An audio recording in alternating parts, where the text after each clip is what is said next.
Hello friends. Basant Panchami का त्योहार माँ सरस्वती के जन्मदिन के रूप में मनाया जाता है। माँ सरस्वती को विद्या और कला की देवी माना जाता है। हर साल माघ मास के शुक्ल पक्ष की पंचमी तिथि को बसंत पंचमी मनाई जाती है। ऐसा माना जाता है कि माँ सरस्वती के जन्म से पहले संसार में ज्ञान और कला का अभाव था। मान्यता यह भी है कि अगर माँ सरस्वती किसी व्यक्ति से रूठ जाती हैं, तो उसके जीवन में विद्या और ज्ञान की कमी होने लगती है।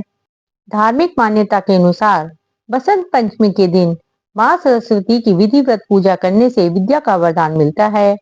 इस दिन माँ सरस्वती का पूजन और व्रत किया जाता है और इस दिन माँ सरस्वती की कथा सुनने का अपना एक विशेष महत्व है।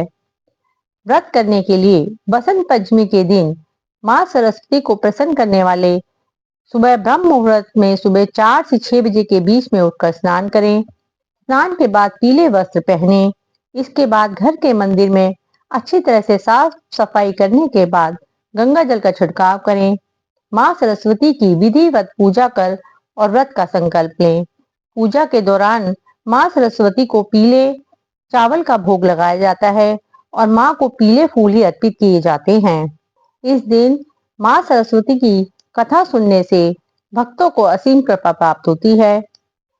पौराणिक मान्यताओं के अनुसार इस दिन माँ सरस्वती पृथ्वी पर अवतरित हुई थी। कथा के अनुसार आदि काल में भगवान श्री हरि विष्णु जी ने ब्रह्मा जी को सृष्टि की रचना करने का आदेश दिया। विष्णु जी के आदेशानुसार ब्रह्मा जी ने सृष्टि की रचना करना प्रारंभ कर दिया। जब ब्रह्मा जी सृष्टि की रचना कर चुके, एक बार ब्रह्मा जी अपने द्वारा निर्मित संसार को देखने के लिए पृथ्वी पर आए, तो उन्हें सारा संसार मूक नजर आया। हर तरफ खामोशी छाई हुई थी। सभी प्राणी मौन थे। यह देखकर ब्रह्मा जी को यह लगा कि संसार की रचना करते हुए कोई कमी रह गई है। ब्रह्मा जी सोच में पड़ गए और उन्हें अपनी रचना में स्वर की कमी का आभास हुआ। तब ब्रह्मा जी एक स्थान पर रुके और अपने कमंडल से थोड़ा सा जल निकाल कर छिड़क दिया। तभी वहां एक ज्योति पुंज के साथ देवी प्रकट हुई, जिनके एक हाथ में वीणा और दूसरे हाथ में वरमुद्रा, तीसरे हाथ में पुस्तक और चौथे हाथ में अक्षमाला थी। श्वेत वस्त्रधारी देवी कमल पर विराजमान थी। ब्रह्मा जी ने उन देवी को सरस्वती का नाम दिया। तब देवी सरस्वती जी ने ब्रह्मा जी को प्रणाम किया और उसके बाद ब्रह्मा जी से माँ सरस्वती ने कहा कि क्या आज्ञा है प्रभु। तब ब्रह्मा जी बोले, इस संसार में सभी लोग मौन हैं, ये आपस में संवाद नहीं कर रहे हैं। देवी, अपनी वीणा की ध्वनि से इन्हें स्वर प्रदान करो।